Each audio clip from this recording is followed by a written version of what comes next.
అందరికీ నమస్కారం. ఆముక్తమాల్యద ఛానల్కి మీ అందరికీ స్వాగతం. ఈ ఛానల్కి లెర్నింగ్ అబౌట్ నేచర్ అనే పేరును మార్చి ఆముక్తమాల్యద అనే పేరును పెట్టడం జరిగింది. ప్రేక్షకులు ఈ విషయాన్ని గమనించగలరు. ఈరోజు మనం వ్యాస మహాభారతం భీష్మ పర్వం మహాభారత యుద్ధంలోని 8వ రోజు యుద్ధంలో ధృతరాష్ట్రుని 8 మంది కొడుకులను భీమసేనుడు ఎలా వధించాడో తెలుసుకుందాం. 8వ రోజు యుద్ధంలో ఇది మొదటి భాగము. ధృతరాష్ట్ర మహారాజుకు సంజయుడు చెప్తున్నాడు, మహారాజా, రాత్రి సుఖంగా విశ్రమించాక తెల్లవారగానే మళ్ళీ కౌరవ పాండవ పక్షాలలోని రాజులు యుద్ధం కోసం శిబిరాల నుండి వెలుపలికి వచ్చారు. 2 పక్షాల సైనికులు యుద్ధభూమికి కదలగానే సముద్రపు ఘోష వలె పెద్ద కోలాహలం చెలరేగింది. అనంతరం దుర్యోధనుడు, చిత్రసేనుడు, వివింశతి, భీష్ముడు, ద్రోణాచార్యులు కలిసి మహాయత్నంతో కౌరవ సేనా వ్యూహాన్ని రచించారు. ఆ మహావ్యూహం ఒక సాగరంలా ఉంది. ఏనుగులు, గుర్రాలు మొదలైన వాహనాలే అందులో తరంగమాలలు. మొత్తం సైన్యానికంతటికీ ముందుగా భీష్ముడు నడిచాడు. అతనితో మాలవులు, దక్షిణ భారత మరియు ఉజ్జయిని యోధులు ఉన్నారు. వారి వెనకాల కులింద, పారవ, క్షుద్రక, మాలవ దేశీయ వీరులతో పాటు ద్రోణాచార్యుడున్నాడు. ద్రోణుని వెనక మగధ, కళింగాది దేశాల యోధులతో పాటు భగదత్తుడు నడిచాడు. అతని వెనుక బృహద్రథుడు, అతనితో పాటు మేకల, కురువింద మొదలైన దేశాల యోధులు ఉన్నారు. బృహద్రథుని వెనక త్రిగర్తరాజు నడుస్తున్నాడు. అతని వెనక అశ్వత్థామ, అతని వెనక మిగిలిన సైన్యంతో పాటు తమ్ములతో సహితంగా దుర్యోధనుడు, అందరికంటే చివరగా కృపాచార్యుడు నడుస్తున్నాడు. మహారాజా, మీ వీరులు పన్నిన వ్యూహాన్ని చూసి దృష్టద్యుమ్నుడు శృంగాటకమనే వ్యూహాన్ని పన్నాడు. అది చూపులకు భయంకరంగా, శత్రుసేనకు నష్టం కలిగించేదిగా ఉంది. దాని 2 శృంగాల స్థానాలలోనూ భీమసేనుడు, సాత్యకి ఉన్నారు. వారితో ఎన్నో వేల రథాలు, గుర్రాలు, పదాతిదళ సైన్యం ఉంది. వారిద్దరి నడుమ అర్జునుడు, యుధిష్ఠిరుడు, నకుల సహదేవులు ఉన్నారు. వారి తరువాత ఇతర ధనుర్ధరులైన రాజులు తమ సేనలతో కలిసి వ్యూహాన్ని పూర్తి చేశారు. వారి వెనుక అభిమన్యుడు, విరాటుడు, ద్రౌపది పుత్రులు, ఘటోద్గజుడు మొదలైన వారు ఉన్నారు.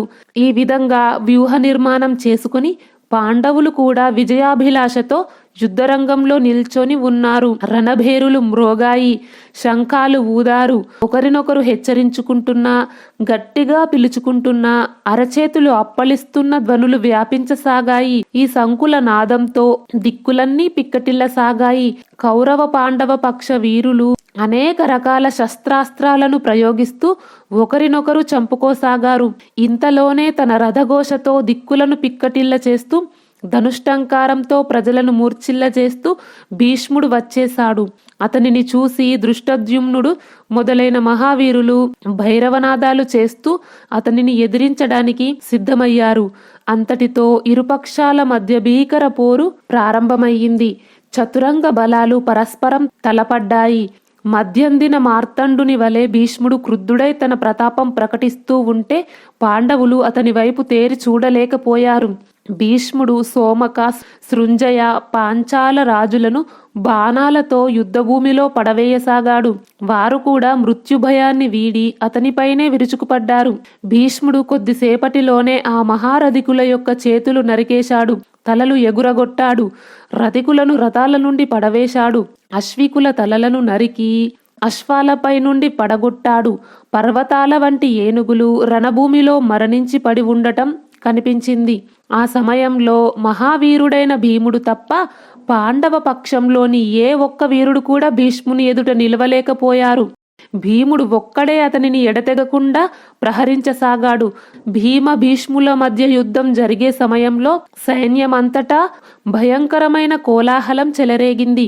పాండవులు కూడా ఆనందంగా సింహానాదాలు చేయసాగారు. ఆ నరమేధం జరుగుతూ ఉన్న సమయంలో దుర్యోధనుడు తన సోదరులతో కలిసి భీష్ముణ్ణి రక్షించడం కోసం వచ్చాడు. ఇంతలో భీమసేనుడు భీష్ముని సారథిని చంపివేశాడు. సారథి చనిపోవడంతో గుర్రాలు రథాన్ని ఈడ్చుకుని పోయాయి. భీమసేనుడు యుద్ధరంగమంతా కలియతిరగసాగాడు. మహారాజా, అతడు ఒక వాడి బాణంతో నీ పుత్రుడైన సునాభుని శిరస్సును ఖండించాడు. దానితో అతని సోదరులలో అక్కడ ఉన్న 7 అతనిపైకి దూసుకువచ్చారు. మహోదరుడు 9, ఆదిత్యకేతువు 70, బాహ్వాషి 5, కుండధారుడు 90, విశాలాక్షుడు 5, పండితకుడు 3, అపరాజితుడు అనేకమైన బాణాలతో మహారథి అయిన భీమసేనుణ్ణి గాయపరిచారు. శత్రువుల ఈ దెబ్బకు భీమసేనుడు సహించలేకపోయాడు. అతడు ఎడమ చేతితో ధనువును వంచి ఒక వాడి బాణంతో అపరాజితుని అందమైన శిరసును ఖండించి వేశాడు. ఇంకొక బాణంతో కుండధారుని యమసదనానికి పంపించాడు. ఒక బాణాన్ని పండితకునిపై వేయగా అది అతని ప్రాణాలను హరించి భూమిలో కలిసిపోయింది. ఆపై 3 బాణాలతో విశాలాక్షుని మస్తకం ఖండించాడు. ఒక బాణాన్ని మహోదరుని గుండెల గురిచూసి కొట్టగా అది అతని వక్షస్థలాన్ని చీల్చింది. అతడు ప్రాణాలు విడిచి నేలకు ఒరిగాడు. ఆ తర్వాత ఒక బాణంతో ఆదిత్యకేతుని ధ్వజాన్ని విరిచి వేరొక దానితో అతని తలను కూడా ఎగరగొట్టాడు. క్రోధవశుడైన అతడు బాహ్వాషిని కూడా యమలోకానికి అతిథిగా పంపాడు.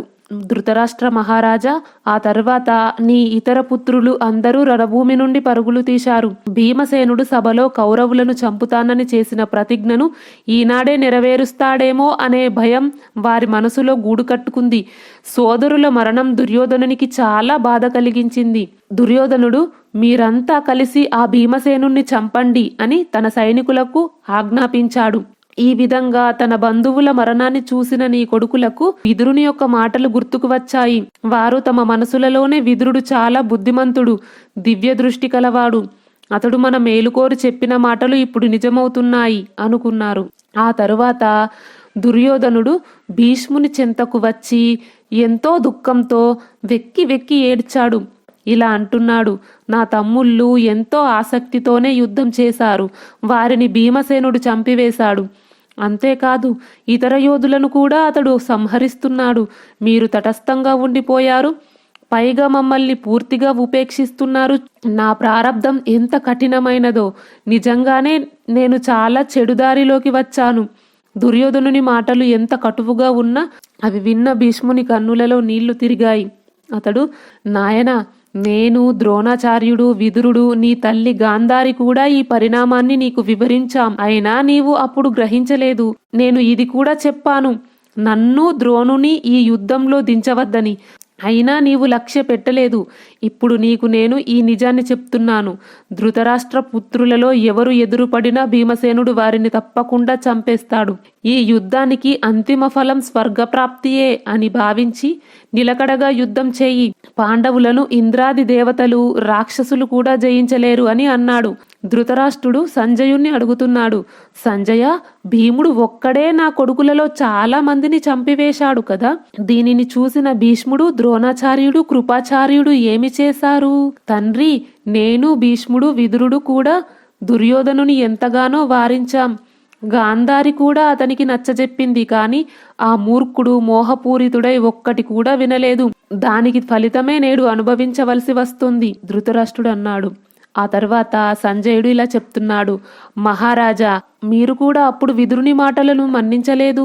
మీ హితైషులు, మీ పుత్రులు జూదం ఆడకుండా వారించమని, పాండవులకు ద్రోహం చేయవద్దని మీకు పదే పదే చెప్పారు. కానీ మీరు ఏమాత్రమూ వినదలుచుకోలేదు. మరణం ఆసన్నమైన వాడికి ముందు వెగటు కలిగించినట్టుగా మీకు వారి మాటలు రుచించలేదు. ఈ రోజు కౌరవుల వినాశనానికి ఇదే కారణం. సరే, ఇక సావధానులై యుద్ధ వార్తలను వినండి. ఆ రోజు మధ్యాహ్న సమయంలో భయంకర యుద్ధం ఆరంభమైంది. ఎక్కువ సంఖ్యలో జనసంహారం జరిగింది. యుధిష్ఠిరుని ఆజ్ఞతో అతని సైన్యం అంతా క్రోధంతో భీష్మునిపైకి దండెత్తింది. దృష్టద్యుమ్నుడు, శిఖండి, సాత్యకి, సమస్త సోమక యోధులతో పాటు ద్రుపద మహారాజు, విరాటుడు, కేకయ రాజకుమారులు, దృష్టకేతువు, కుంతీభోజుడు ఒక్కుమ్మడిగా భీష్మునిపైకి దండెత్తారు. అర్జునుడు, ద్రౌపదీ పుత్రులు, చేకితానుడు వీరు దుర్యోధనుడు పంపిన రాజులను ఎదిరించాడు. అభిమన్యుడు, ఘటోత్కచుడు, భీమసేనుడు కౌరవుల మీద దాడి చేశారు. ఈ విధంగా 3 భాగాలుగా చీలిపోయి పాండవులు కౌరవ సంహారం చేయసాగారు. అలాగే కౌరవులు కూడా తమ శత్రువులను నాశనం చేశారు. ద్రోణాచార్యుడు కోపంగా సోమక సృంజయుల మీద దాడి చేసి వారిని యమలోకానికి పంపేశాడు.